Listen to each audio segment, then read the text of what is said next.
Sure. So I'm a GP, or as they would say in America, a primary care physician. So when COVID hit 2019, I was still working in the NHS in the out-of-hours service, and it was just mad, utter chaos. Physicians weren't allowed to see their patients face-to-face, which I thought was ridiculous. I mean, the whole name, doctor-patient relationship, that relationship part of it is gone. When you're not seeing someone face-to-face, you miss so much.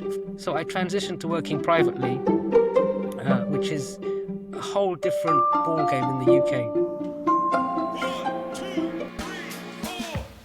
Want to attract and convert more leads? Want to learn how digital PR, branding, and SEO can establish and build your brand identity?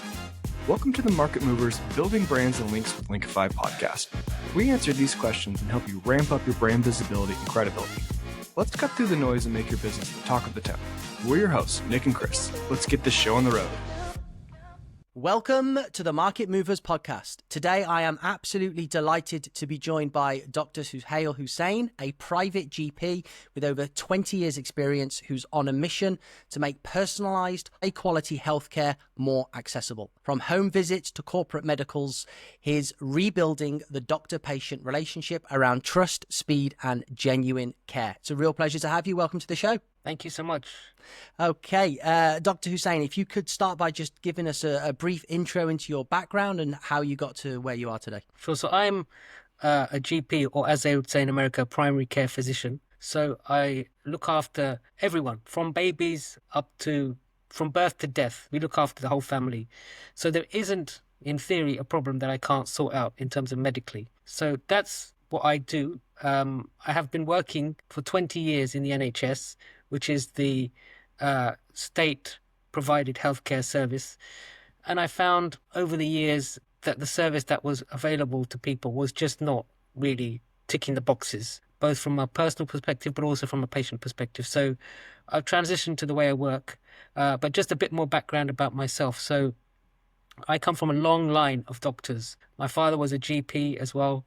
My grandfather was a doctor, going back 5 generations to when my family were in India. So my father's uncle was a dental surgeon. My mum's grandfather was a physician. So we have doctors going back for generations. So you might say it was almost inevitable that I would become a doctor, a genetic trait passed down generations, and it doesn't skip one. But maybe my children might not be doctors, but we'll see. We'll see. So that's sort of my background. I trained here in the UK in Scotland. I actually live just north of London, but I went up to Scotland to train for 5 years. Very cold in a city called Aberdeen. But anyway, I enjoyed my time there, 5 years up in Scotland. Came back down here, qualified as a doctor in 2000.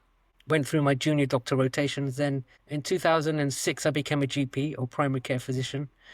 And I've been working as a GP since 2006, almost 20 years now. I started off doing what is known as locums, so working in different clinics, different surgeries. Then I joined my father's practice for 4 years. That was from 2008 to 2012.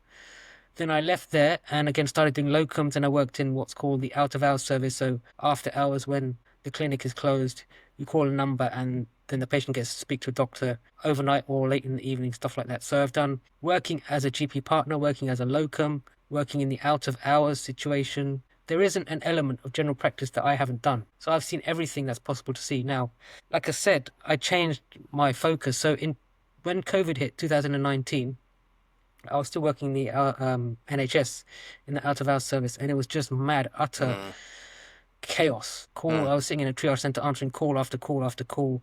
The doctors were afraid to go out on visits, but I was happy to go out on visits and see people.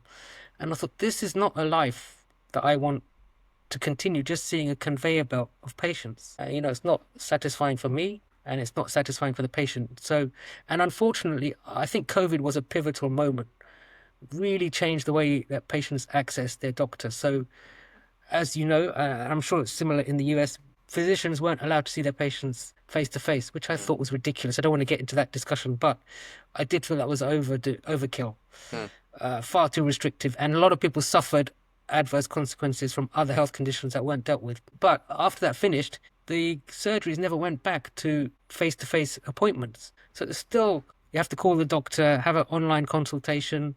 Now, there are places and times for that where it's perfectly appropriate. But in my opinion, medicine is a human interaction. I mean, the whole name, doctor-patient relationship, that relationship part of it is gone. When you're not seeing someone face to face, you miss so much from subtle cues, body language, um, things that they just don't say, or you can't see in the on the telephone or on a video screen.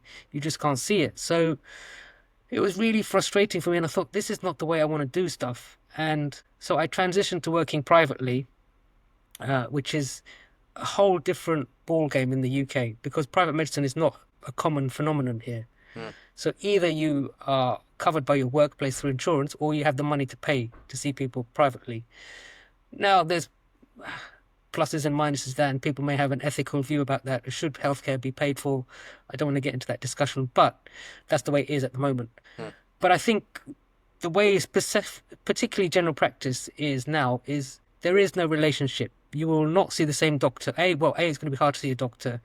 B, you won't have much time. And C, you will not see the same doctor on 2 occasions. So that whole relationship, that continuity has totally vanished. So I now work with far fewer people, but I provide that one-to-one family care, looking after the mum and the dad and the kids. And on one visit, so I do mainly a home visiting service. On one visit, I might see 3 or 4 members of the same family, which is basically unheard of.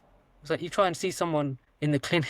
I had someone call me yesterday. She said, I went in to book an appointment, and then I wanted to book an appointment for my son. They said, oh, you have to book online. It's like, well, I'm in physically in the clinic. Yeah. Why can't I book an appointment for my son at the same time? I said, look, I don't know why they won't allow you to do it. You have to go back, log on to some computer system, which is complicated, and book an appointment when you're physically in the clinic in front of the receptionist, and she could just tap it on the screen. But anyway, so there is none of that with me. You basically get to talk to me. The people that I look after in my membership service have my number directly. They can text me if they need to repeat the medication, if they've got a simple problem. So the whole thing is very nice and easy to interact with for the patient. It sounds like the days of old then. If I hear stories from parents, grandparents about how the NHS used to operate, especially on a GP level. I'm quite well versed within the NHS as a type 1 diabetic, although I think that's quite a well-serviced area within the National Health Service. But yeah, the GP surgeries themselves. My wife had an appointment recently, a couple of issues which she wanted to discuss. It was a 10-minute appointment. They talked to her about the first issue, and then we were in minute 9.20 seconds, and they said we'd have to make another appointment. And it was a question that she wanted to ask. So we know the horror stories. Obviously, it's stretched to within an inch of its life, probably as a service. It's very difficult to get that A, the quality of service, and B, that personable aspect, which everybody says is such an important part of healthcare. So I suppose my first question is this A, something which you are seeing a rapid demand for? And B, is it only accessible to the rich and wealthy, or can this be something which A, is accessible to more people, and then B, would actually alleviate some of the issues we're seeing from an overstretched National Health Service? So yes, currently, even if you see a private doctor in a clinic, you could be paying anywhere depending on the length of the appointment. Now, my clinic appointments are never less than half an hour. So, but if somewhere offers a 10-minute appointment privately, it may be £75, ranging from £75 for 10 minutes up to 200 plus for half an hour. So there is the element of cost there, but it is a need that I see more and more people reaching for, whether in desperation or because they just feel they want a better service. So my clients are normally the kind of people who can pay, are happy to pay, because unfortunately this is not covered through insurance either. So primary care is not covered through insurance, whereas in the US it probably is covered to some extent, but it's not covered through insurance here. But I do think, and this is what my passion, vision, mission, whatever you want to call it is to make it more accessible. I do believe that people should have access to quality healthcare at a price that they can afford. So that would be a subscription-based model, looking at having people enrolled, and then they just have that peace of mind that, I don't need to worry about calling the receptionist. I can just make a quick call, send a message, and then it will be dealt with. So I think there is a market for it. I have seen demand for it, and I do think it will be serving a need that, if it doesn't exist, will exist very soon. So what's the key difference then between like a private health subscription, which you can currently get, something like Saga in the UK now? Like, why is that Why are you not serviced by like just general practice appointments within that package? So I think the model hasn't existed. Now, for years, decades, people have had insurance, either, as I said, through their workplace or they've just opted to pay for it. In fact, I've got insurance for my family as well. Now, that covers secondary care, so hospital-based care. So either an outpatient appointment or a procedure or something like that. And that's been mainly because I think general practice worked very well. This is not a criticism of GPs. It's still not criticism of GPs. They are burdened and constrained by the system. It's not that GPs don't want to see patients. Quite the opposite. But I think the insurance sphere hasn't realized or hasn't had the need to cover this because there hasn't been a problem with it. But I do think there should be moves to address that problem because more and more people don't necessarily need to see a hospital doctor. And often, I know in many countries there is the phenomenon of general practitioner doesn't exist. They go straight to a specialist, but sometimes you don't need to see the ENT surgeon for a very simple problem. You don't need to see a gastroenterologist for diarrhea and vomiting caused by food poisoning. So that's a waste of a specialist's time. GPs in themselves are specialists in what they do. So I do think there will be a shift towards including primary care in some sort of insurance cover.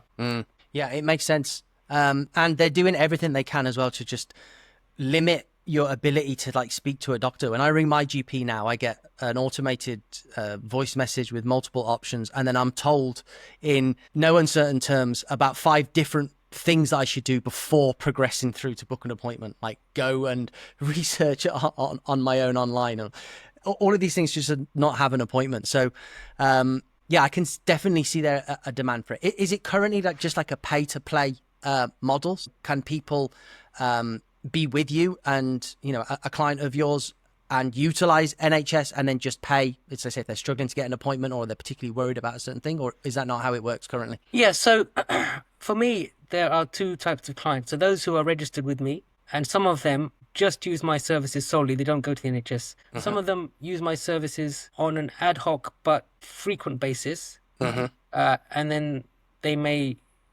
see their NHS GP potentially in between. And some of them use the service on literally a pay-as-you-go type of basis. Yeah, makes sense. Okay, so let's get into the juicy nitty-gritty then. So how are you finding and acquiring these patients, customers? What are you doing that's working for you? Okay, so when I started about 3 years ago, I had a website made. I had a couple of websites made. And then the final website that I ended up with, the guy SEO'd it quite well. So, I mean, I know what SEO is, but I don't know how he did it within the website. There was stuff that he did in the website that made my profile show up in the areas that I cover. But there was also quite a long, at least 2 years, I've stopped it now, 2.5 years of Google ad campaign, which was painfully expensive, both the ads themselves and also obviously paying the person to run the ads and keep an eye on them. So that did result in clients, and I think that may have, maybe this is your field more than mine, but may have pushed my ranking up Google organically. Yeah, they do like it when you spend money. Yeah, exactly.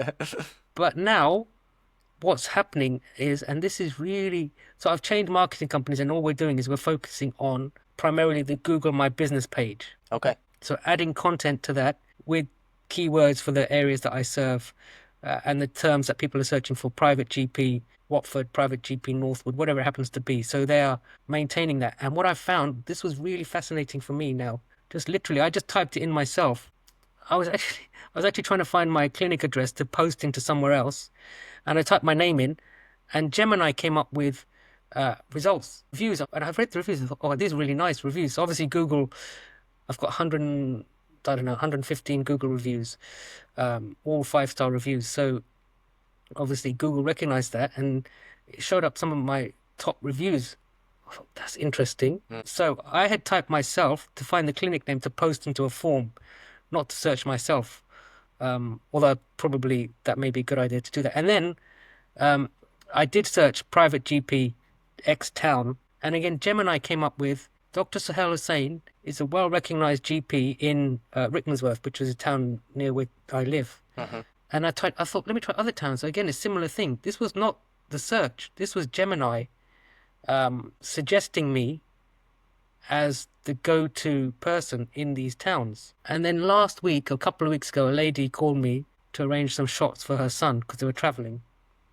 I said, can I just ask, how did you find me? She said, I asked ChatGPT to recommend me a GP in Rickmansworth, this town that I mentioned. And ChatGPT came up with your name. So I never knew that was a thing. So Yeah, really, that is fascinating. So yeah, so you've actually already become optimized for that large language model search, which makes sense actually. You're highly credentialed, well qualified, a stack of good reviews. You already had a good SEO presence as well for the website, which means you've managed to inject yourself into those large language models. But what's fascinating, I think, is that you will start to see that customer journey, the way that they are searching in order to find the services, will be very, very different to traditional Google search, which is very, very high intent. So maybe private Dr. Watford. So that searcher is specifically looking for a private doctor in Watford. But as you already have that presence now within the large language models, you may start to find people find your services via a much more open and wider conversation. Maybe they're asking about a particular problem. Maybe then they'll go back to the chat and say, I can't get an appointment. What can you recommend that I do? And as they're progressing through that conversation, then the large language models will still be surfacing you as a point for that customer to make that journey into you. I think that's awesome. Is this your main source of customer acquisition now then? it's still internet search. Obviously, people have used me before, remember me and call me again. In fact, one lady in a town where near to where I live, it's quite an affluent area, said she called me. She actually stored my mobile number, so she had my direct contact. She said, you saw my mother in December 2023, and I'd like you to come and see my father-in-law.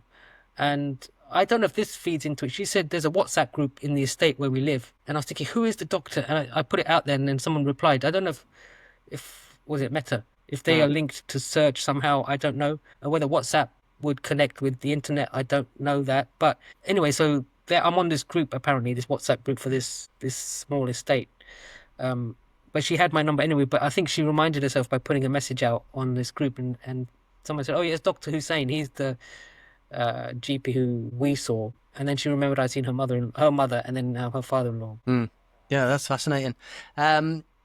Are you able to understand predominantly where your client acquisition is coming from? I think you said that you're heavily focused now on the actual Google business profile. Do you know that if you're appearing in the map pack, and you also spoke about putting a lot of content directly onto the Google business profile? So is that a decision which you've proactively made because you know so much business is being generated from there specifically? And how are you managing that? What's the strategy behind that? So the company that I'm using, they said this is our focus. This is how we help businesses. So I thought, well, let's try it and then see. So I don't know if that is resulting in the search results. But that Google My Business page, I think, was definitely an underutilized resource. And yeah, when you search, obviously you can come up in maps as well. So you have the sponsored ones, like 1, 2, and 3.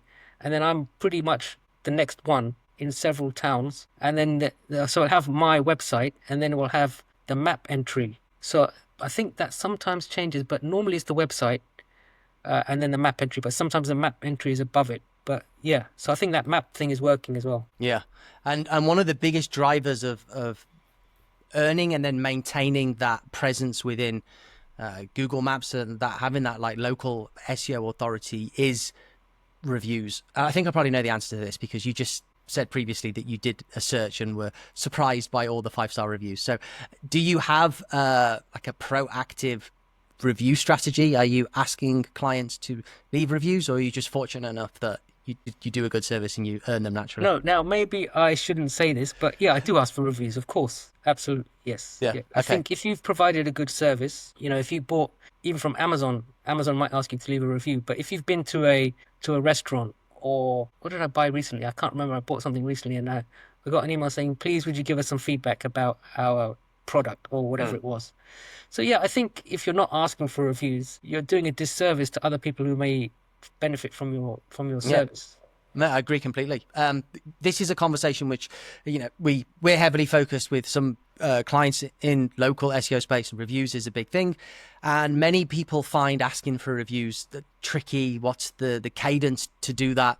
So if you got any tips on just like a simple way that you can do that in a way which is comfortable, and I suppose it's even more trickier for a GP who has to find not delicate, but a way that is very much, if you'd like to leave a review, as opposed to, any form of leave me a review, leave me a review, leave me a review. Yeah. So I have created a template email, just saying, dear, and I changed the name. Mm-hmm. It was lovely to see you at your home, at your work, or in clinic.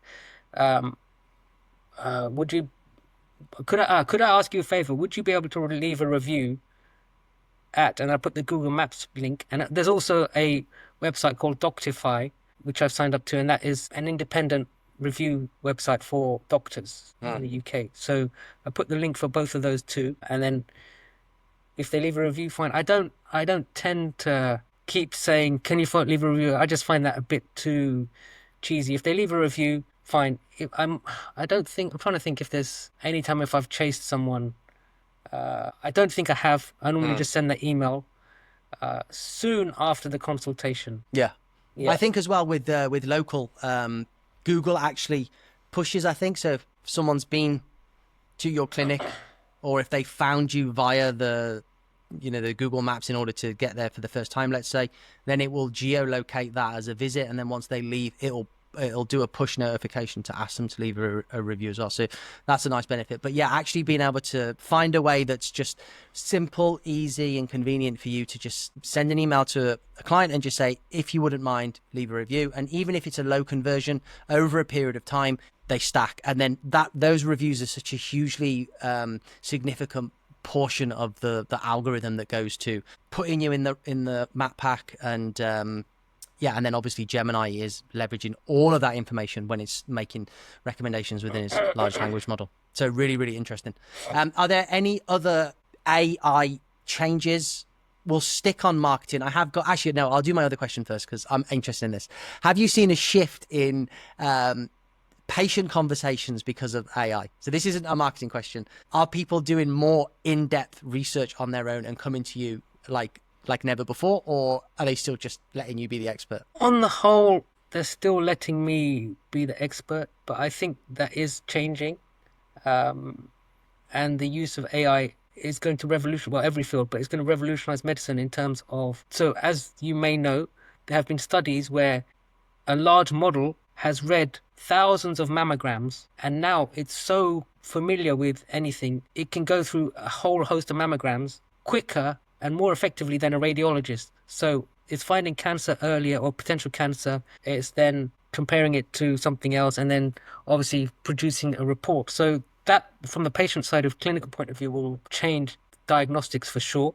And maybe patients will start using that, saying, I've got this lump here and it's been there for X months and it's hard and this and that, and they may come up with some answer. But I still think you cannot replace the empathy and the human side of it.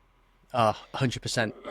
I've had things in recent months that I've entered the dark sort of side of the large language model to ask some questions, and I've just thought, just don't bother. Wait for the appointment, ask questions to the doctor, because even if it tells you some information, you still need to be able to understand what it means in relation to you. And medicine is so personal as well. And like, for example, I'm a type 1 diabetic. That can influence any other things that it's saying. So yeah, I think we'll never lose the human touch, but I think the enhancements from AI is going to be a really exciting thing to see how it develops. So as we come to the end of this interview, have you got any tips to other professionals in your field, either NHS general practitioners looking to make the move to the private field, maybe certainly from a marketing perspective, maybe they're thinking, how the hell am I going to get patients? Where would I even start? Like, people that are looking to make this transition and capitalize on what potentially could be a huge growth area, like,